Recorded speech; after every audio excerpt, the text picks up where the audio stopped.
अस्सलाम वालेकुम नाज़रीन, प्रोग्राम दर हकीकत के साथ आपका मेज़बान बिलाल एहसन हाजिर है। नाज़रीन, आज हम जब इस स्टूडियो में बैठे हैं आज लाइव प्रोग्राम के लिए, तो हम अगर गुज़िश्ता हफ्ते को थोड़ा सा एक ताराना निगाह डालें तो इस ताराना निगाह में पाकिस्तान के अंदर जो हमेशा मैं ये कहता हूँ कि एक सियासी कशमकश भी है और उसके साथ मईशत की भी कशमकश सारी है कि सियासत और मईशत चूँकि एक लाजिम मंजूम चीज़ है, लेकिन इस वक्त ये सूरत हाल है कि पाकिस्तान में सियासत जो है उसने मईशत को बिल्कुल गहना के रख दिया है।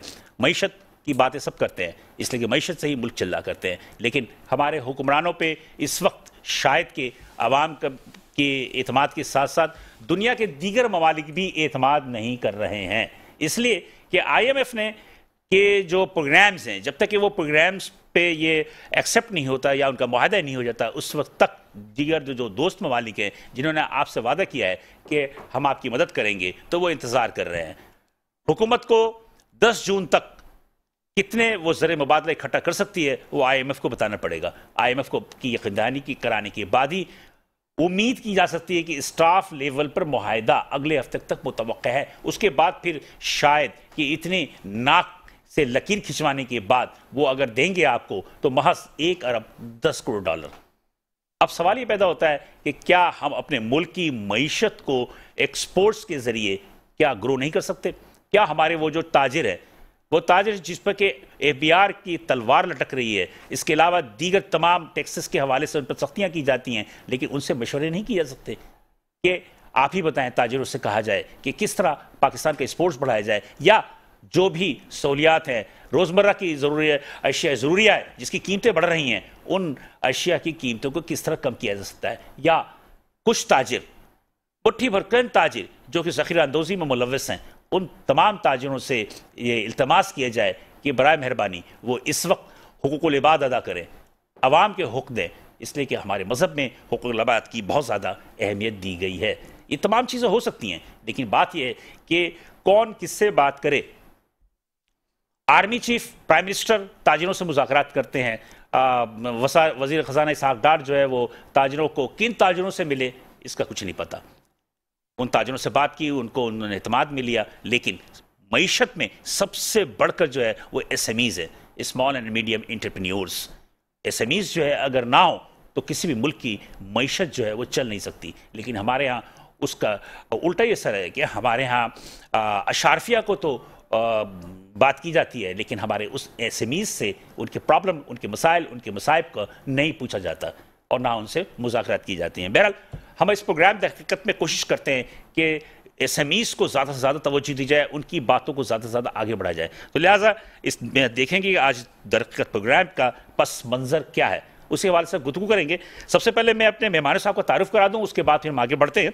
मेरे पहले मेहमान है जनाब फैज़ान रावत साहब, बड़े मशहूर शख्सियत हैं और कुछ 2 साल 3 साल में तो बहुत ज़्यादा मशहूर हो गए और माशाअल्लाह अब तो इलेक्शन भी लड़ रहे हैं, तो उनसे मजीद भी बात होगी, सियासत पे भी और तजारत भी। ये हैं general secretary all Karachi restaurants association. Thank you Faizan Rawat साहब फॉर कमिंग। मेरे दूसरे मेहमान हैं जनाब आमिर आरिफ साहब। आमिर आरिफ साहब पहले भी आपने इस प्रोग्राम में देखते रहोगे, अच्छा बेलाग तबसरा करते हैं, अच्छा बोलते हैं। ये हैं जनाब deputy general secretary Anjuman Tajran Sindh Karachi division. Thank you Amir Arif sahab. और मेरे तीसरे मेहमान फराज अहमद साहब होंगे जो अभी तशरीफ़ लेकर नहीं आए, जब उनकी तशरीफ़ लेकर आएंगे तो यकीनी तौर पर हम उनसे भी आपका तारुफ कराएंगे। इस प्रोग्राम को आगे बढ़ाएंगे, लेकिन इससे पहले एक रिपोर्ट देखते हैं, रिपोर्ट के बाद दोबारा हाजिर होते हैं। पाकिस्तान इस वक्त इंतहाई नाजुक सूरत हाल से नबरदाज़मा है। मौजूदा इत्तेहादी हुक्मरानों की सियासत और उनकी सियासी जिंदगी तारीख के नाजुक मराहिल में है। इस वक्त मुल्क में अजीब अफरा तफरी की सूरत हाल है। गो के डॉलर के नर्ख IMF से मुज़ाकरात के मुकम्मल होने और कामयाबी की नवीद के बाद भी डॉलर के हुसूल में दरामद कुनंदगान मायूसी का शिकार हैं। IMF के कहने पर डॉलर के नर्ख पाक अफगान बॉर्डर पर फरोख्त होने वाली कीमत पर लागू किया गया है, लेकिन इसके बावजूद लाखों डॉलर रोजाना अफगानिस्तान स्मगलिंग हो रहा है। लेकिन हमारे इदारे और हुकूमत सिर्फ अपनी सियासत में लगे हैं। बिजली, गैस, पेट्रोलियम के नरखों में इजाफा अवाम पर बिजली बंद कर गिरा। महंगाई का तूफान आ चुका और मजीद की तवक्को है। बंदरगाहों पर 1000 से ज्यादा दरामदी सामान मौजूद है जो कि सुस्त रवि के साथ रिलीज हो रहा है, जिसकी वजह डॉलर की अदम दस्तयाबी बताई जाती है, जिसकी वजह से हर किस्म की मसनूआत की स्मगलिंग में इजाफा हो गया। मार्केट में अशिया की कमी होने के बाद कीमतों में रोजाना इजाफा हो रहा है। आटा और दीगर अशिया जरूरी आहिस्ता आहिस्ता खरीद खरीदारों की पहुंच से दूर होती जा रही हैं। अफसोस का मकाम है कि कुछ ताजिर माह रमजान से कबल जखीरा अंदोजी में मसरूफ हैं। तामीराती सनत तकरीबन बंद हो चुकी, बेरोजगारी में दिन ब दिन इजाफा होता जा रहा है, जिसकी वजह से स्ट्रीट क्राइम्स का जिन कानून नाफिज करने वाले इदारों की पहुंच से दूर हो रहा है। FBR की जारहाना हिकमत अमली से छोटे और दरमियाने ताजिर शदीद परेशानी में मुब्तला हैं। दूसरी जानिब सियासी हालात मुल्क को अदम इस्तेहकाम की जानिब लेकर जा रहे हैं। मौशी माहिरीन का कहना है कि हालात इस नहज पर जाते दिखाई दे रहे हैं जहां अवाम के लिए रोटी का इज्जत के साथ हुसूल मुश्किलात का सबब बनता जा रहा है। नजरीन, आपने एक रिपोर्ट देखी, इस रिपोर्ट को आता करते हुए हम अपनी गुफ्तगू करेंगे, लेकिन यहाँ पर एक छोटा सा कमर्शियल ब्रेक लेंगे। कमर्शियल ब्रेक के बाद दोबारा हाजिर होते हैं, अपनी गुफ्तगू को तसल्सल जारी रखेंगे, साथ रहिएगा। वेलकम नाज़रीन, प्रोग्राम दरख़त में हम दोबारा हाजिर हैं। हमने एक वक्फा में जाने से कबल आपको एक रिपोर्ट भी दिखाई, अपने मेहमानों से तारुफ कराया था, लेकिन इसी दौरान हमारे तीसरे मेहमान जनाब सैयद फराज अहमद साहब जो है वो तशरीफ़ ले आए हैं, और ये हैं जनाब सदर हैं ये Liaquatabad and Haidery market jewellers association के। बहुत शुक्रिया फराज भाई, क्या आप बहुत मुश्किलात से मुश्किल पे शायद आए हैं, बहुत तेज़ी से बहुत भागते हुए, वैसे भी ट्रैफिक की वजह से भी बहुत मुश्किलात होती हैं। बहरहाल हम अपनी गुफ्तगू का आगाज़ करते हैं। सबसे पहले मैं फैज़ान रावत साहब को से पूछता हूँ। फैज़ान रावत साहब, आप बड़े जज्बाती आदमी हैं माशाल्लाह, आपके फेसबुक पे, आपके सोशल मीडिया पे बड़े बयानात आते रहते हैं। क्या मसला क्या है इस वक्त, क्या सूरत हाल है मईशत की? औज़ु बिल्लाहि मिनश शैतानिर रजीम, बिस्मिल्लाहिर रहमानिर रहीम। देखें, इस वक्त तो पाकिस्तान में एक जंगी हालात है, उनको समझना पड़ेगा। ये तो आप भी इसका, आपको भी इसका इदराक है, हमें भी इसका इदराक है। आपके साथ जो IMF के मामला चल रहे हैं वो भी आप देख रहे हैं। उसके साथ साथ हमारे पास जो एक, हम अपनी बात करते हैं जो ऑल कराची रेस्टोरेंट एसोसिएशन की बात करते हैं, और कराची के जितने भी ताजरों की बात करें, अब तो आप रेस्टोरेंट एसोसिएशन से बहुत बाहर निकल चुके हैं। हाँ, वो लेकिन अभी तो हमें एसोसिएशन को देखना है ना। तो ऑल कराची रेस्टोरेंट एसोसिएशन के लिए बीच में एक फैसला होने जा रहा था, हाँ। जिसके लिए बात हुई कि रात 10 बजे हम रेस्टोरेंट्स बंद कर दें, बंद करेंगे, बिल्कुल और उन्होंने ये कहा कि आप दिन की रोशनी में, बेसिकली ये था तवानाई बचाने के लिए। अच्छा, इसमें हम गवर्नमेंट के साथ हैं, हुकूमत के साथ हैं, पाकिस्तान है तो हमें सारी चीज़ें ठीक हैं, लेकिन एक चीज़ देखनी पड़ेगी कि हमारे रेस्टोरेंट खोलते कब हैं। हम तो खोलते ही 6 बजे हैं, हाँ। और हमें जो टाइम मिल रहा है, हम किसी को ये नहीं कह सकते कि दोपहर में भी खुलते हैं ना। हम ये नहीं कह सकते, कुछ रेस्टोरेंट है दोपहर में खुलते हैं, लेकिन तो ठीक है उनके लिए लेकिन जो मेजॉरिटी ऑफ रेस्टोरेंट है वो 6 बजे के बाद खुलते हैं। अब उसमें बहुत सारे, अब ये इनका कहना ये है कि हम ये तो नहीं कह सकते ना किसी कस्टमर को कि दोपहर में ही खाना खा लो, रात का भी, ये तो नहीं हो सकता। नहीं। और आप मार्केट खोल रहे हैं, मार्केट बंद कर रहे हैं 8:30 बजे, 8:30 बजे मार्केट बंद हो रही है, तो बंदा अपने घर पहुंच के रेस्टोरेंट कब पहुंचेगा? 10 बजे हम रेस्टोरेंट कैसे बंद करें? तो सईद गनी साहब से ही बात हुई, उनको ही बताया हमने कि सर ये एक्सेप्टेबल नहीं है और ये प्रैक्टिकल भी नहीं है। आप हमें कम से कम 11 बजे तक का टाइम दें, जिसमें हम 11 बजे तक कस्टमर लेंगे और पॉजिटिवली 11:30 सवा 11 तक हम लाइट बंद करेंगे और 12 बजे के बाद हम अपना क्लोज़र कर देंगे। तो देखिए, हम 4 बजे तक रेस्टोरेंट बंद करते हैं रात को, तो 4 घंटे हम पाकिस्तान की वजह से हम 4 घंटे को सेक्रीफाइस करने को तैयार है, कुर्बानी देने को तैयार है। अभी एप्लीकेबल तो नहीं हुआ ना? एप्लीकेबल नहीं हुआ, लेकिन इसकी बाज़गश्त हो रही थी, काम हो रहा था, बात हो रही थी, काफ़ी हल्कों में बात हुई, फेडरल गवर्नमेंट से ये नीचे तक आया और फिर कमिश्नर DCs को भेजा कि इस पर रिपोर्ट सबमिट करें। तो थोड़ा सा ये करना पड़ेगा कि चीज़ों को समझना पड़ेगा। और जहाँ तक आपने पाकिस्तान और उसकी मईशत की बात की, तो अब पाकिस्तान का सिर्फ एक वाहिद मसला है, वन लाइनर इशू है, अगर उसको ठीक कर लें सब ठीक हो जाएगा। वो है right man for the right job. हमारे पास right man for the right job शुरू से नहीं है, 1947 से लेके आज तक जो लगाने भी नहीं दिया जाता। कहते हैं कि ये तो आज से नहीं, 75 साल से यही हो रहा है, ऐसे ही है, और लगाने भी नहीं दिया जाता। 1956 Firoz Khan Noon was the 7th prime minister of Pakistan. आप किसी की कंटिन्यूटी चलने नहीं देते। आप इमरान खान साहब बात करें इलेक्शन की, एक तरफ इलेक्शन की बात करें, एक तरफ इलेक्शन से भाग रहे हैं। मैं आज़ाद उम्मीदवार हूँ NA 254 से, और 16 तारीख को इलेक्शन होने थे, इन्होंने पिटीशन लगा के मुलतवी करा दी है। भाई, आज़ाद उम्मीदवारों से तुमको इतना डर है? अभी तो कोई पार्टी खड़ी भी नहीं थी, तुम इलेक्शन कराते 16 को और जीत जाते, तुम बकौल तुम्हारे कि तुम्हारी बड़ी वेव है तो तुम जीत जाते। जीतने के बाद तुम असेंबली में पहले तो आप पीपल्स पार्टी से खड़े हुए थे ना? देखिए, पीपल्स पार्टी से पीपल्स पार्टी मैंने ज्वाइन की, और पीपल्स पार्टी बेसिकली उन्होंने इलेक्शन में ना हिस्सा लेने का फैसला किया ड्यू टू सम रीजंस। लेकिन हम लोग तो बिजनेसमैन कम्युनिटी से हमने कहा जी हम लड़ेंगे इलेक्शन, हम तो अपने पास से इलेक्शन लड़ रहे हैं, हम तो ताले के निशान पे इलेक्शन लड़ रहे हैं। अच्छा, जब हम इलेक्शन लड़ रहे हैं तो आज़ाद उम्मीदवारों को तुम्हें इतना खौफ है कि 16 तारीख को तुम्हें असेंबली में जाना है ना, तुम बोलते असेंबली में जाना है, तो 16 तारीख को तुम इलेक्शन जीतते, 17-18 को नोटिफिकेशन कराते, 20 को तुम असेंबली में पहुंच जाते। तुम्हें इतना खौफ है 9 सीटों पर आज़ाद उम्मीदवारों से कि तुमने पिटिशन लगा के उसको इलेक्शन को कैंसिल कर दिया। और बात सुने, ये कहते हैं हमने इस्तीफे नहीं दिए तो 17 जनवरी को शेड्यूल आया, 3 फरवरी को फॉर्म मिलना शुरू हुए, तुमने फॉर्म लिए 6 तारीख को, 7 तारीख को तुमने फॉर्म जमा कराया, पार्टी टिकट जमा कराया, जब शेड्यूल फाइनल हो गया 26 तारीख को सारे निशान अलॉट हो गए, तो 28 फरवरी को शाह इमाम साहब को और तुम्हें ख्याल आता है कि तुमको वहाँ जाना चाहिए हाई कोर्ट। जब तुम हाई कोर्ट पहुँच गए, हाई कोर्ट ने केस उड़ा दिया, तो तुम चीफ जस्टिस का रोने के लिए पहुँच गए कि मेरे भाई इसको जल्दी से लगाएं, और करें चीफ जस्टिस 15 तारीख को आए, कह रहे नहीं 9 को तो बैलेट छप जाएंगे, खुदा का वास्ता फलाना ये वो। 7 मार्च को सुबह पहुँच के 17 नंबर पर केस लगा हुआ था। मैंने फैसला किया मैं इंटरव्यूनर बनूंगा, मैं इसमें इंटरव्यूनर बना। इंटरव्यूनर बनने के बाद नोटिस इशू हो गए सबको, लेकिन वही स्टे आ गया कि जी तमाम कोर्टों ने स्टे दिया हुआ है। एक तरफ तुम बोलते हो इलेक्शन कराएं, एक तरफ तुम बोलते हो इलेक्शन नहीं कराएं। दूसरी एक और बात सुने, आप आज भी आपने कारकुनों को अपने रोड पे खड़े होकर डंडे लगवाए जानबूझ के। मैं उनके कारकुनों से बोलता हूं, मेरे भाई जो आदमी खुद कुर्बानी देने को तैयार नहीं है, ये जेल भरो तहरीक शुरू कर रहा है।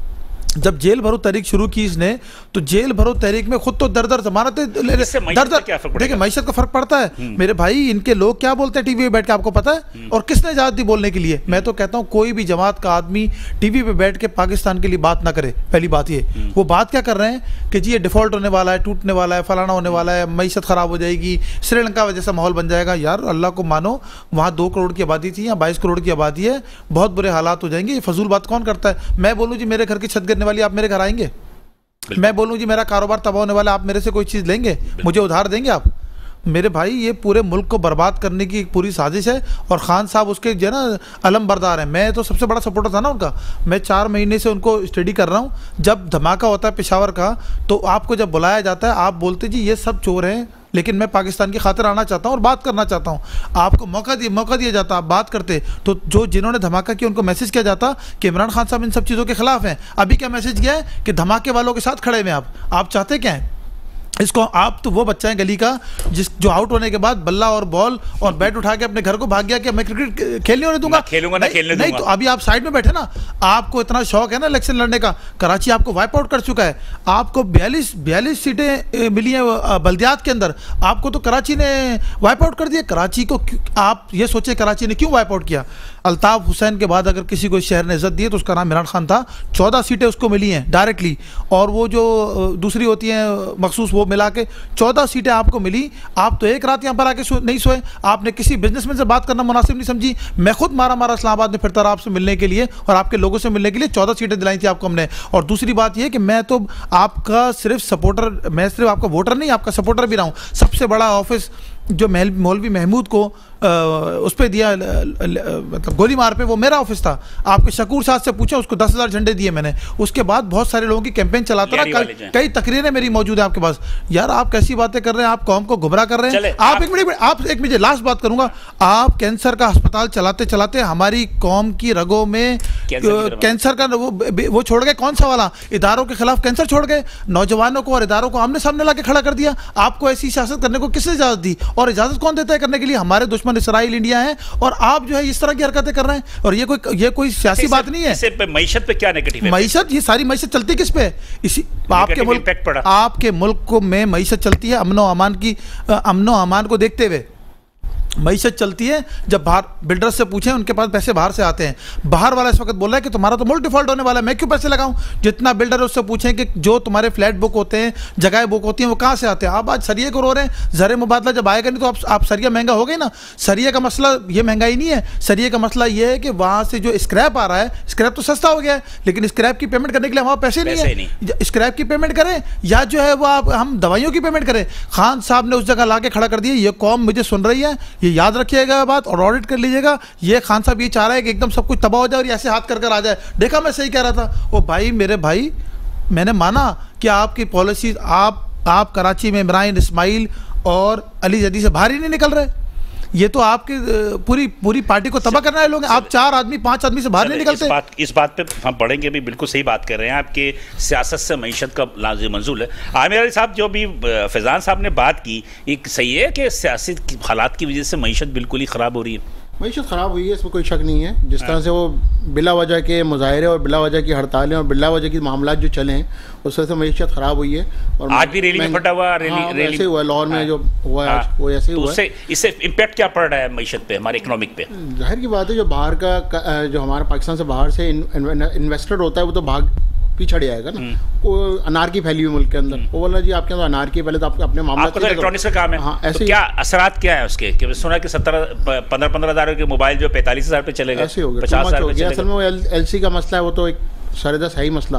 अभी जो सबसे बड़ी आसान बात ये थी कि अभी जैसे कि IMF के पास से 1 अरब समथिंग रुपीज आने ना, 10 करोड़ डॉलर आने, तो वो जब मिलेंगे तो इससे पहले मैं हुकूमत पाकिस्तान से और आला इंतज़ामिया से दरख्वास्त करूँगा कि सरदस्त फ़ॉरेन करेंसीज जिन लोगों के पास है, चाहे वो जजेस हैं, चाहे वो जनरल्स हैं, चाहे वो हुकूमती अहदेदारान हैं जिनके घरों में तहखाने बने हुए हैं, जिन्होंने अपनी तिजोरियों में डॉलर्स और फॉरेन करेंसी रखी हुई है, वो खुदारा इस मुल्क के पाकिस्तान के लिए उसको डिक्लेयर कर दें, उसको बैंकों में जमा करा दें, उसके बदले पैसे ले लें।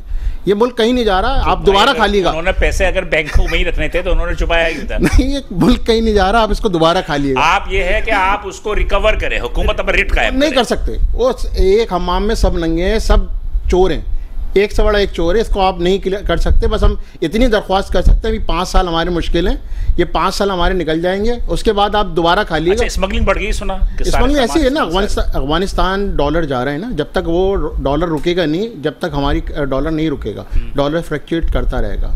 इसके अंदर सबसे बड़ी अभी यही है कि जब तक आप लोगों को क्या परेशानी पेश आ रही है? एलसी नहीं खुल रहे, डॉलर नहीं मिल रहा, तो बाहर से फॉरेन कंटेनर नहीं आ रहे, और वो जो खाम माल है वो नहीं आ रहा, जिसकी वजह से पंखे की सनत बिल्कुल, पंखा वॉशिंग मशीन बिल्कुल तबाह हो रही है। वो इस तरह से हो गई है कि एक वॉशिंग मशीन पे 8-8, 10-10 हज़ार रुपये बढ़ चुके हैं, और कहीं कोई आइटम पे तो 20-20 हज़ार रुपये बढ़ चुके हैं, फ्रिज पे इसी तरह से 25-30 हज़ार रुपये बढ़ चुके हैं। और इसी तरह से शरह सूद 20% करने के बाद मुमकिन नहीं है कि अब कारोबार नहीं। शरह सूद के बढ़ने से एक SMEs को तो फर्क नहीं पड़ता।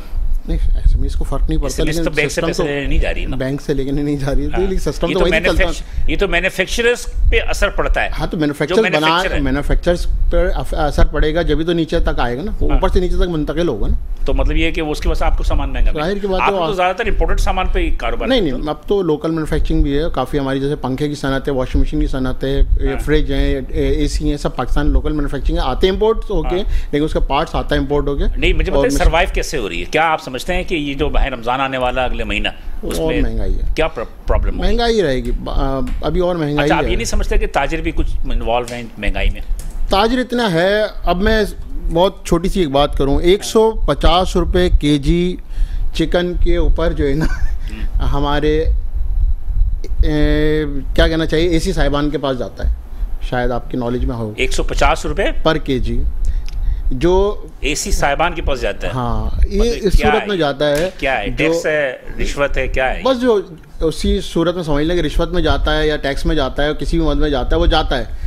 क्योंकि जब वो मुर्गे का रेट बढ़ता है ना, वो कहते हैं यार हम परेशान हैं, हम रेट नहीं क्यों नहीं रेट फॉलो कर रही गवर्नमेंट, क्यों नहीं इनको पकड़ती? 700-800 रुपये किलो बेच कर ये चिकन क्यों नहीं फॉलो कर पा रहे? क्यों नहीं इसलिए कर पा रहे ना, वो AC साहिबान निकलते नहीं है, उनको पता है कि हमारा रेट। फैजान साहब की बात को मैं थोड़ा सा आगे बढ़ाऊंगा। भाई बताओ कि जब आपके पास कोई पॉलिसी नहीं होती, आपके पास पॉलिसी नहीं होती, देखिए हम किसी को ये नहीं कह सकते कि वो क्यों नहीं कम कर रहा। बात ये है कि कुछ चीज़ें होती हैं जो बैकग्राउंड से उनको सप्लाई उस पर नहीं हो रही होती, तो इसकी वजह से चीज़ें महंगी मिल रही होती है। तो आप जैसे हमारे यहाँ अभी आटा सरदस जो है आवाम को नहीं मिल रहा ना, 160 रुपये किलो में भी आटा दस्तियाब नहीं है। और वज़ीर-ए-आज़म पाकिस्तान से खुदारा दरख्वास्त है कि आप पाकिस्तान के वज़ीर-ए-आज़म हैं, पंजाब के वज़ीर-ए-आज़म नहीं है। पंजाब के अंदर वज़ीर-ए-आज़म पाकिस्तान ने ऐलान किया है कि जी आटा हम मुफ्त देंगे। वो भाई क्यों देंगे आप मुफ्त? आप पैसों में दो, मुफ्त में दोगे वैसे ही झगड़े बढ़ जाएंगे। पंजाब के लिए, हाँ, तो पंजाब के लिए वज़ीर-ए-आज़म नहीं हो ना, आप पूरे पाकिस्तान के लिए, आपको अगर मुफ्त देना तो पूरे पाकिस्तान के लिए मुफ्त दो ना। गरीब आवाम खाली पंजाब में नहीं, पूरे पाकिस्तान में। बलूचिस्तान मेरा बहुत गरीब मुल्क है, बहुत गरीब सूबा है, बलूचिस्तान से ज़्यादा गरीब सूबा पूरे पाकिस्तान का कोई भी नहीं है, पसमानदा सूबा है, दो ना वहाँ पर। लेकिन इससे बेहतर ऑप्शन ये है कि आप उसको पैसों में दो ताकि वो आखिरी आदमी तक पहुंच जाए, मतलब कि भिखारी ना बने, भिखारी ना बनो। कौम को भिखारी बनाने से वो करप्शन उसमें ज़्यादा होगी। अगर मुफ्त में बटेगा तो उसमें करप्शन ज़्यादा होगी, ना कि अगर आप पैसों में दोगे तो करप्शन कम होगी। जी एक मिनट फैजान भाई रुकिएगा, मैं ज़रा अपना सैयद फराज साहब से भी बात कर लूँ। फराज साहब कुछ खामोश लग रहे हैं, कुछ अंदर कुछ क्या उबाल हो रहा है क्या आप भी तो मैन्युफैक्चरिंग शोबे से ताल्लुक़ रखते हैं ना, जेम्स एंड ज्वेलर्स, तो क्या सूरत हाल है? बिलाल भाई बात ये है कि अफसोस दर अफसोस, ठीक है जी, बेड़ा गर्क कर दिया 100%। आप फैजान भाई की बात से मैं ये बहुत जज्बाती हो रहे हैं और इनकी बात एग्री करता हूँ, बहुत सारी बातों 99% से मैं एग्री करता हूँ, दुरुस्त है, बिल्कुल सही बात क्या है कि ये ताजिर है ना, ये कुछ सोच के पार्लियामेंट में जाना चाह रहे हैं, ठीक है, नहीं जाने दिया जाएगा इनको, इंतहा से ज़्यादा परेशानी हो गई है। बात अभी आपने एक बात कही कि 80% जो है ना SMEs हैं भाई हमारे यहाँ मुल्क में, 20% बड़े लोग हैं। जब 80% 20% को तो आप फिर संभाल लेंगे, 80% को किसी काबिल आपने नहीं छोड़ा तो 20% कैसे करेंगे काम? उसमें तो कसूर आप लोग अभी है ना? नहीं कोई कसूर नहीं, हमारा कैसे कसूर है यार? कसूर ये है कि आप लोग इत्तेहाद नहीं है, वो इत्तेहाद होना एक अलग बात है। हाँ। मगर देखिए मेरी बात सुने, ये फैजान भाई बैठे में जिस वक्त 8:30 बजे का रेस्टोरेंट बंद करने का आया, सारे ताजिर एक पेज पर थे रेस्टोरेंट के लिए, शादी हॉल के लिए और अपने लिए। हमने 1 घंटा अपनी कुर्बानी दी, मगर ये गवाही देंगे इस बात की कि हम सब एक पेज पर थे, और उसी का रिएक्शन ये आया कि जनाब वो चीज़ें पीछे होनी शुरू हो गई। और बात क्या है, देखिए मेरी एक बात सुने, जब तक आप मुल्क की इस्तेकाम नहीं होगा कुछ नहीं हो सकता।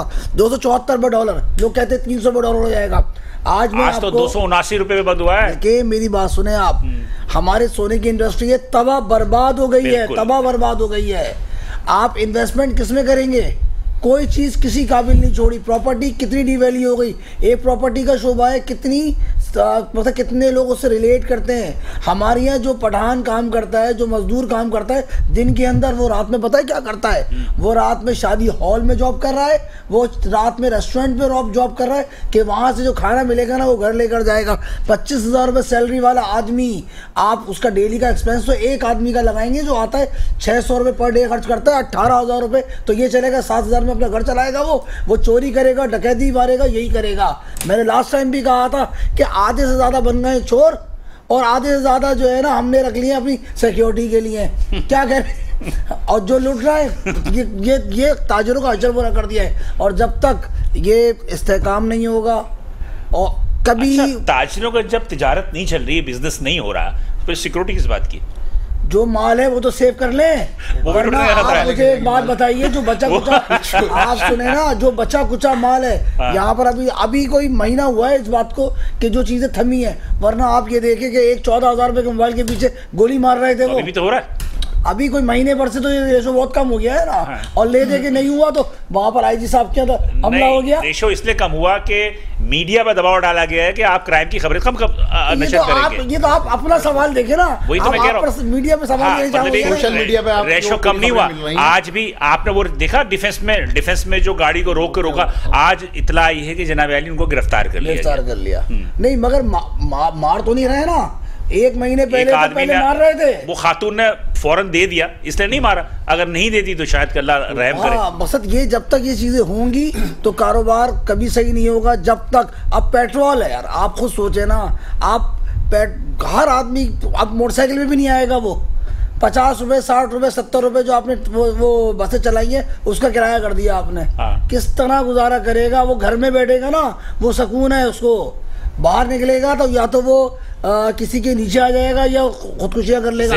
मैं आपको आज एक बात बता दूं, कराची के अंदर ये सैलानी हो गया, आलमगीर हो गया, JDC के जितने फलाई एदी हो गए, अगर ये ना हो तो यहाँ ऐसा अशर बुरा हुआ हो कि आपकी सोच है। हमारे यहाँ जो आदमी काम करते हैं ना, सुबह 12 बजे हमारी दुकान खुलती है 1 बजे, तो 12 बजे वहाँ दोपहर का खाना सैलानी वालों के खाकर आते हैं। अल्लाह अकबर, ये हाल हो गया है। अल्लाह अकबर। इससे बार क्या कह सकता हूँ मैं? बाकी फैजान भाई हकीकत है कि आप भी तो काफ़ी फलाई काम करते हैं। जी। तादाद कितनी बढ़ गई लोगों की? देखें, सतही बातों से ऊपर आना पड़ेगा, ये सब बातें टाइम वेस्ट हैं। देखें हम एग्रीकल्चर स्टेट हैं, एग्रीकल्चर स्टेट पे हमने क्या काम किया? हमें देखें, आपको बताऊं, सबसे मजबूत ज़मीन जो है बलूचिस्तान की है। अब वहाँ सिर्फ एक मसला है पानी का, अगर वो हम कर देते तो हम इधर से निकल आते। इस वक्त 3 मिलियन, अगले साल उस वक्त 3 मिलियन टन हम गंदम शॉर्ट है, कॉटन शॉर्ट है, जिससे हम काम करते थे।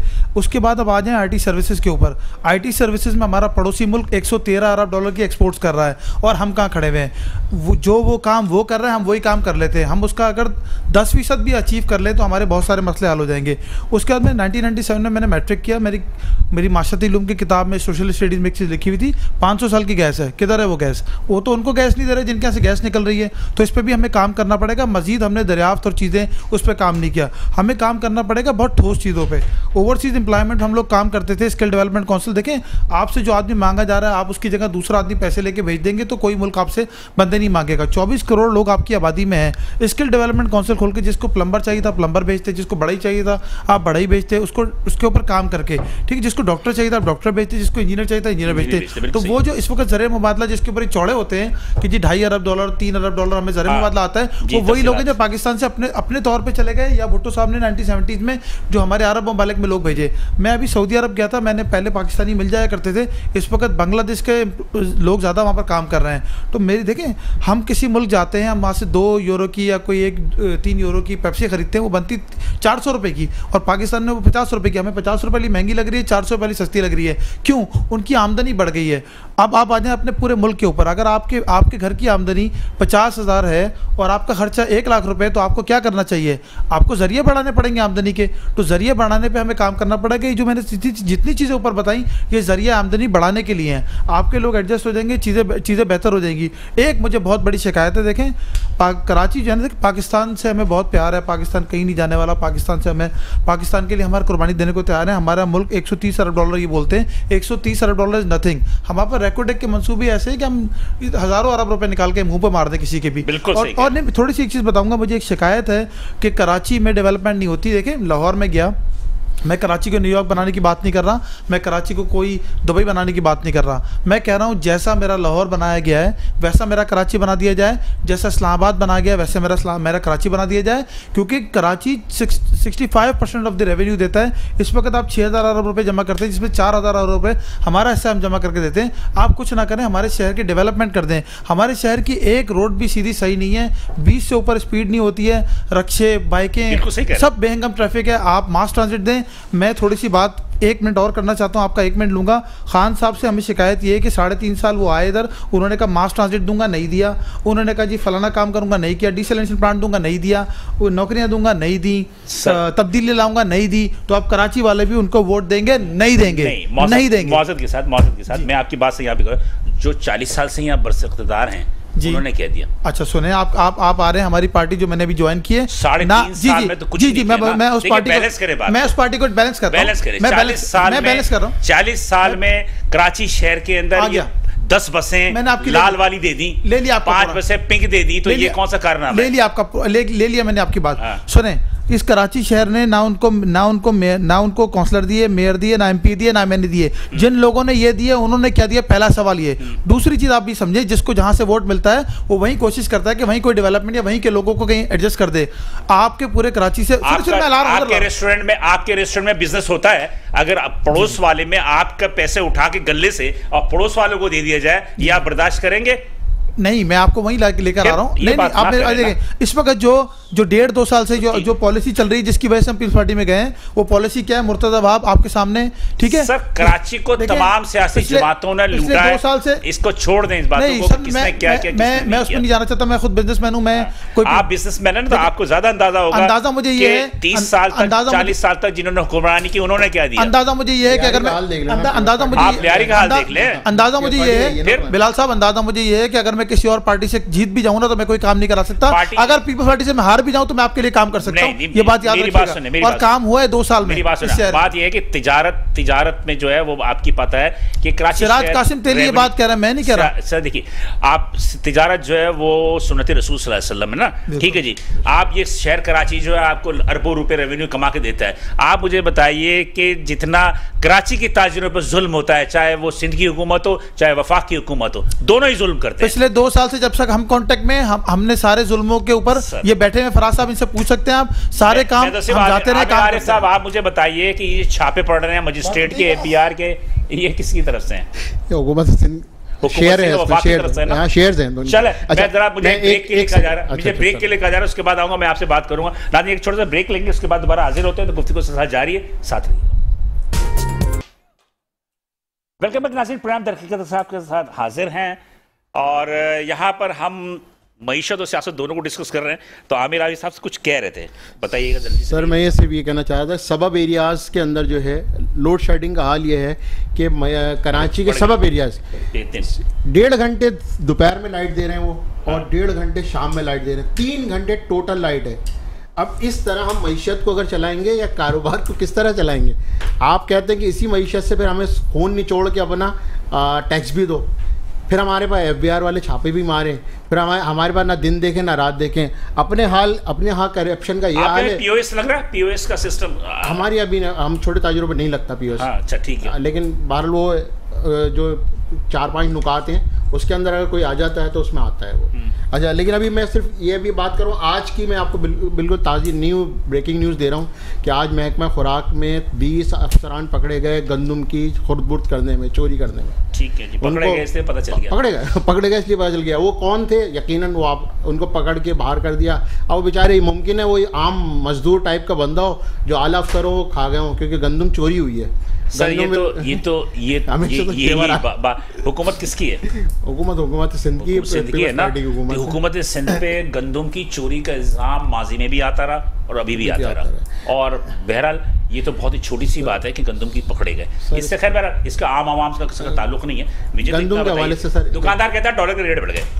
ऐसा ही है, डॉलर के रेट बढ़ा, आवाम को डॉलर के पीछे क्यों लगा दिया, ट्रक के बत्ती के पीछे? सर ये हर चीज का डॉलर से ताल्लुक तो नहीं है ना। ये ऐसा ही सब्जी वाले के पास जाओ कि सब्जी इतनी महंगी क्यों, कहता है डॉलर महंगा हो गया। वफाकी हुकूमत के जो जिम्मेदारान है ना, ख्वाजा आसिफ का बयान है, मुल्क डिफॉल्ट होने वाला नहीं हो चुका है। यानी कि ऐसी पोस्टों पर बैठने के बाद बंदा इस तरह के बयान देगा, डिफॉल्ट हो गया। नहीं, मुझे अल्लाह ना करे हमारा पाकिस्तान डिफॉल्ट हो, आम आदमी के क्या, अल्लाह ना करे नहीं होगा। आज हमारे आर्मी चीफ आसिफ साहब ने भी कहा दौलत जब्त हो जाएगी।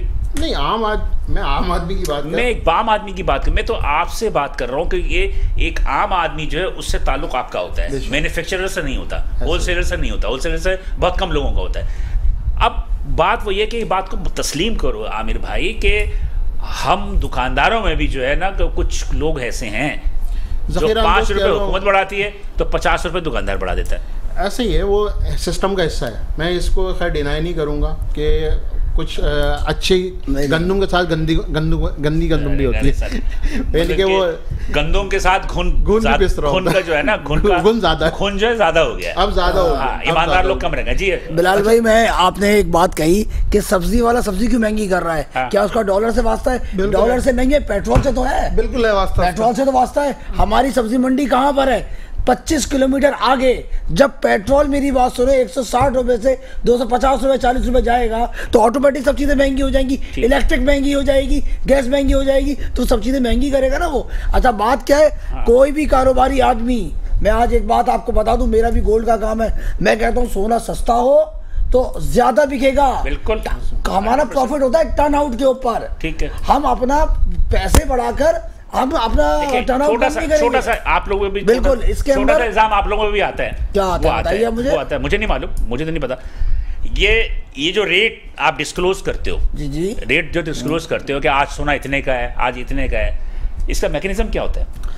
इसका मैकेनिज्म ये दुबई से चलती है सारी चीजें, और इंटरनेशनल मार्केट होती है, क्योंकि जब सोना आता है तो उसका पड़ता होता है। आपने हाजी हारून साहब की बात सुनी होगी कि हमारे सोने वाले सट्टे में इन्वॉल्व है। 3 ग्रुप है जो सोने का रेट, सोने के रेट के सट्टा। देखिए हारून चांद की मेरी बात सुने, हम हारून भाई के साथ है। बात ये है कि जहाँ सट्टा जो भी होगा, जुआ सट्टा, हम इसके खिलाफ है, चाहे उसमें हारून भाई हो चाहे हम हो, हम सब एक पेज के ऊपर है। मैं आपसे ये नहीं कर रहा हूँ कि आप कर रहे हो यार, मैं तो आपसे यस कर रहा हूँ मेरे भाई। हारून चांद साहब आपके लीडर, वो बर्मला उन्होंने कही, हमारे पास वॉइस पर आई कि इसमें सट्टा इन्वॉल्व है, जो सोने के रेट आगे बढ़ रहे हैं। मगर अब नहीं है, अब वो क्लियर हो गई मामला, जो सट्टा इन्वॉल्व वो खत्म हो गया मामला। अब सिर्फ और सिर्फ इस बात पर प्रेडिक्शंस पे काम होता है। यहाँ मईशत खराब होती है, कल पता चलेगा 4 रुपए डॉलर बढ़ेगा तो ऑटोमेटिक आज ही सोने का रेट बढ़ेगा। ये मसला है सारा, और कोई मसला नहीं है। सट्टा नहीं चल रहा, नो अब सट्टा नहीं चल रहा, वो सब चीजें खत्म हो गई हैं। अब सिर्फ मईशत पर डॉलर असरअंदाज होगा तो काम खराब होगा। ठीक है। इसके अलावा अगर आप ये कहें कि अच्छा मैं थोड़ा से आप सब्जी से निकलकर सोने के ऊपर आ गए, बात आपने करी थी सब्जी से शुरू, मैंने मिसाल की बात की थी, आपने कहा कि ताजिर इन्वॉल्व नहीं है। नहीं, तो आपके लीडर की बात सुना रहा था कि उसने कोई भी गंदम कोई भी आटे दाल चीनी वाला अपना कारोबार खराब नहीं करेगा। जब उसको महंगा मिलेगा अच्छा इन्वेस्टमेंट वो करेगा क्या, अपने ही कारोबार में करेगा ना। अब गंदम वाला क्या कर रहा है आजकल, मेरी बात सुन, नहीं मेरी बात एक बार सुन ले, 1 मिनट सुन ले आप। चावल क्यों महंगा हो रहा है, उसमें डॉलर इन्वॉल्व है? नहीं ना, आप क्या कहा गया चावल? नहीं तो हर चीज पेट्रोल महंगा, दूसरी चीजें महंगी। अब जो सारे मामला कंप्लीट करें, आप क्या कहना चाह रहे हैं कि ताजिर मतलब ही इन्वॉल्व नहीं है इन बात? ताजिर अगर 5% इन्वॉल्व है, देखिए मैं आज एक बात आपको बता दूं, यहाँ पर पॉलिसीज बनाई जाती हैं 20%। अभी आपने पीओस की बात करी, पीओस के अंदर लास्ट टाइम बात क्या थी कि 1000 स्क्वायर फीट की दुकान पर पीओस लगेगा। अचानक जो है ना जी ऑर्डिनेंस आ जाता है कि 300 स्क्वायर फीट पे लगेगा। ठीक है, अब 300 पे हो गया, अब स्क्वायर फीट पे दुकान पे लगवाया पीओस। अगर उसकी 300 से ज्यादा हो गई तो आप उसका पीओस लगा रहे हैं, उसका ऑटोमेटिक चीज उसकी महंगी हो गई। मेरा सिर्फ कहने का मकसद है कि अब कोई भी पॉलिसी अगर बने, जब तक छोटे ताजिरों को मिलाकर अगर पॉलिसी नहीं बनाई गई तो मेरी बात से कुछ भी नहीं हो सकता। मैं तो खुद एक्सेप्ट कर रहा हूं। और आप देखिए बात सुने, ये डिवाइड एंड रूल का सारा हिसाब किताब छोटे ताजिर को जो डिवाइड किया गया ये हुकूमत वालों ने किया। आज वो बंद गली में खुद फंस गए। अब उनको चाहिए कि छोटे ताजिरों को साथ बिठाएं और मामला तय करें हर चीज के, उनको आसानियां फराहम करें तो काम होगा। 100% आपकी बात से मुत्तफिक हूं मैं कि पॉलिसी मेकर्स को आप लोगों से बात करनी चाहिए। आवाम से बराह रास्त आपका ताल्लुक होता है, आप रोड पे बैठे हो, आप वर्दी वालों का भी मुकाबला करते हो और बिना वर्दी वालों का भी मुकाबला करते हो। ये छोटे ताजिरों का काम जो है सनतकारों से लोग है, आप सनतकारों से बैठ के हमारे पीओस बनाओगे तो मुमकिन नहीं है ना कि हमारे पीओस को वो समझेंगे। उनको पता ही नहीं है कि हम कहाँ पे जाके खड़े होते हैं। तो आप लोगों ने स्मॉल चैम्बर ऑफ कॉमर्स क्यों नहीं बनाते? स्मॉल चैम्बर ऑफ कॉमर्स बनाने के पैसे बहुत चाहिए होते हैं जो हमें ना हुकूमत दे सकती है ना कोई और दे सकता है। सर मैं एक छोटी सी बात और दरख्वास्त करूंगा कि फैजान भाई तो किंग है हमारे, तो सैलानी जेडीसी ये माह रमजान अभी आ रहा है, ईदी है छिपा है, तो माशाल्लाह से कराची के अंदर ये लोग काम करने वाले लोग हैं। लेकिन मैं इन सबके से एक दरख्वास्त करता हूँ खुसूसन बशीर फारूकी साहब से भी कि इस साल आप तमाम अपने जो स्टॉल्स हैं उसको मुफ्त खाने के लिए बंद कर दें और उसके ऊपर आप 3 रुपए की रोटी दें, 5 रुपए की रोटी दें, 20 रुपए का सालन दें, ताकि मुझ जैसा आदमी भी है ना उसकी लाइन में लग के खड़े होकर ख़रीद ले, खरीदते मुझे शर्मिंदगी महसूस ना हो। ना कि ये हो कि वहाँ पर बैठने वाले हिरोइनची चरसी जो डकैतियाँ मारने वाले लोग हैं पूरे दिन डकैतियाँ मारते हैं, रात में बैठ के मुर्गे और बकरे का गोश्त खा रहे होते हैं। जो आम 30-40 हज़ार वाला आदमी बकरे का गोश्त पूरे महीने में नहीं खा सकता वो खा रहा होता है। तो आप इसके खिलाफ हैं? मैं इसके खिलाफ हूँ। मैं इनको एक राय दे रहा हूँ कि इस साल कम से कम भाई मेरी बात सुन, मैं नहीं खिलाफ भाई, नहीं मिल रहा है जो फराज मैं आपकी बात से मुत्तफिक नहीं हूं, आप मेरी बात से मुत्तफिक ना हो, मैं आपकी बात से मुत्तफिक नहीं हूँ। बात ये है कि जिनको मिल भी रहा है ना, देखिए ये डकैत चोर यही नहीं है भाई। अगर 100% लोग हैं तो उसमें 90%, 80% लोग ऐसे लोग हैं जो बहुत गरीब हैं भाई, लेकिन जिनका रोजगार नहीं है। इस वक्त बिलाल भाई मुतजाद आ रहा है, इसमें मुतजाद आ रहा है कि खाना देना चाहिए, नहीं कुछ देना चाहिए। बिलाल भाई इस वक्त जो मईशत खराब होने से कारोबार खराब हो गया। आज मेरे साथी मेरे दोस्त बैठे हुए हैं क्या नाम है फैजान भाई, इनके पास कितने एम्प्लॉई हैं जो इन्होंने निकाल दिए हैं। वो कहाँ गए सारे भाई, वो सारे मेरी बात सुनो, यही तो खाना खा रहे हैं बेचारे, उनके लिए वो भी मर जाए। जी फैजान भाई कुछ कह रहे हैं? देखिए ये सारी बात फराज भाई ने भी अच्छी बात की, मेरे भाई ने भी अच्छी बात की, अच्छी बातें कर रहे हैं। हाँ अच्छी बातें करेंगे। अब मुझे माइक मिला है, वापस नहीं लेना, 3 मिनट लूंगा सिर्फ। देखें सारा मसला है अनसर्टेनिटी का। अनसर्टेनिटी होगी, डॉलर की आवाज़ आएगी, सोने में भी सट्टा होगा, जिस चीज़ में भी हाथ डालोगे सट्टा बन जाएगा अनसर्टेनिटी से। मैं आपको मिसाल दे देता हूँ, आप फाइनेंस मिनिस्टर कुछ ताजिरों से मिले, आसिम मुनीर साहब भी कुछ ताजिरों से मिले, ताजिरों से मिलकर उन्होंने अनसर्टेनिटी के लिए बताया कि जी ठीक है कुछ चीज़ों को हम कवर अप कर रहे हैं। सेकंड में हमारे पास दूसरी सियासी जमातें क्या करती हैं कि वो आज एहतजाज करा दिया, एक आदमी उसमें भी शहीद भी हो गया, सुना मर गया, शहीद ही बोलूँगा मैं, इंतकाल हो गया उसका, वो ये सब नहीं होना चाहिए। सेकेंड थिंग इज़ डैट कि देखें ये जो डॉलर है ना, डॉलर और महंगाई ये डायरेक्टली प्रोपोर्शनल है हर चीज़ के। जैसे ही डॉलर हिट करेगा पेट्रोल हिट करेगा। अब डॉलर का रात को रेट कुछ और होता है, सुबह रेट कुछ और होता है, फ्लक्चुएशन होती है 30 पैसे की, 50 पैसे की, 30 रुपए 20 रुपए की फ्लक्चुएशन नहीं होती है। आज पहली दफा 1 रुपए का डिफरेंस आया इंटरबैंक और ओपन मार्केट। अच्छा, अभी इन्होंने बात की मेरे हवाले से मैं बताऊं आपको कि मेरे 21 रेस्टोरेंट थे, 14 रेस्टोरेंट रह गए हैं और अभी भी मैं परेशानी का शिकार हूं। क्यों शिकार हूं? जाहिर सी बात है, लोगों को जो आदमी 4 ऑर्डर करता था वो 1 ऑर्डर के करीब भी नहीं रहा है। बहुत सारे सफेद पोस्ट लोग बेचारे बैठे हुए परेशान है। मैंने एक चीज और भी बताई थी कि कुछ कंपनीज उनको ब्लैकमेल्स भी कर रही हैं। खत्म हो रहा है, जल्दी से जल्द जो बात कर ले ताकि देखें, ये अनसर्टेनिटी जब तक खत्म नहीं होगी कोई इशू नहीं होगा। आप एक और चीज मैं आखिरी में अपने शहर की बात करता हूँ, अपने शहर की बात करता हूँ। आप जितने डाकू चोर सबको जमा कर लें, उनको जमा करके जब आप उनका बायोडाटा निकालेंगे तो 90% उसमें गैर मकामी है। ये अफगानियों को किसने जगह दी है इधर? और जो बाकी आ रहे हैं, भाई अफगानिस्तान ठीक हो गया, आप चले जाओ, इनको तो भेजो यार। गली गली शीशे तोड़ है, गली गली शीशे तोड़ रहे हैं, सब कुछ कर रहे हैं, हर चीज कर रहे हैं और हमारा बच्चा बेमौत मारा जा रहा है। या तो फिर सबका लाइसेंस आम कर दें, जो भी हमारे घरों में सब चीजें उनको बोले लाइसेंस आम करें और उनको ट्रेनिंग दें प्रॉपर कि भाई जो तुम्हारे पास आए उसको फिर उससे लड़ो। बात दरअसल ये है कि तो शरीयत भी है ना, अपना माल बचाने के लिए लड़ने वाला, और मर जाए तो शहीद है। तो भाई ताजरों को भी चाहिए अपनी सेफ्टी रखें और हमारे लोगों को भी चाहिए अपने गली मोहल्लों में सेफ्टी रखें। और ये जो इस तरह के बाहर के लोग आ गए तो एजेंसीज को चाहिए सारा अफगानिस्तान को बाहर भेजें। इसमें अदारों की नाकामी है ना, अदारों की नाकामी तो जाती बात है। जब इमरान खान खुद उनके पीछे लगा हुआ होगा, ये तो पागलों का सरदार है। तो ये बोल रहा है जी आर्मी ने ये कर दिया, वो कर दिया, जनरलों ने ये कर दिया, जब ये खुद इदारों के पीछे होगा, जब ये खुद इदारों के पीछे आपके कानून नाफिज करने वाले इदारों की नाकामी तो भाई जब ये पीछे लगा हुआ होगा वो काम करेंगे या इसको भुगतेंगे? अच्छा जी, जल्दी से एक लफ्ज में बता। क्राइम की शहरक जो है मंशियात है, गलत बात है। क्राइम की शहरक जो है मंशियात है। अगर ये मंशियात को रोक दिया जाएगा, क्राइम रुक जाएगा। जो ये बाहर से लोग आ रहे होते हैं, गैर मुकामी गैर मुल्की लोग जो पाकिस्तान में मौजूद होते हैं, वो क्राइम कर रहे होते हैं, तो ये क्राइम की शहरक जो है मंशियात है, मंशियात भी कर रही होती है। जब तक ये मंशियात नहीं रुकेगी, जब तक ये सिस्टम चलता रहेगा। जितनी वीडियो देखो बिलाल भाई आप सही कह रहे हैं। बात ये है कि मैं फैजान भाई की बात से थोड़ा एग्री करूंगा कि जो गैर मकामी लोग हैं वो इस तरह के काम कर रहे हैं। अच्छा, मैं और बता दूं, देखिए जहां तक पुलिस है तो जिस तरह से वारदातें हो रही हैं उस तरीके से लोग पकड़े भी जा रहे हैं। मेरे 15 दिन पहले मेरे घर में नफरी नहीं है सर, नफरी नहीं है, डीजल बंद है, डीजल बंद है। 3000 का बहुत शुक्रिया, 3000 का बहुत शुक्रिया। बातें बहुत सारी थी लेकिन बहरहाल किसी और वक्त भी हम करेंगे इसको। नाज़रीन, ये थी सारी बातें। इसका कैलकुलेशन क्या है ये आप खुद निकाल सकते हैं कि कौन सही है कौन गलत है। बिलाल हसन को इजाजत दीजिए, इंशाल्लाह अगले हफ्ते इसी दिन इसी वक्त आपसे दोबारा मुलाकात होगी। उस वक्त के लिए अल्लाह हाफ़िज़।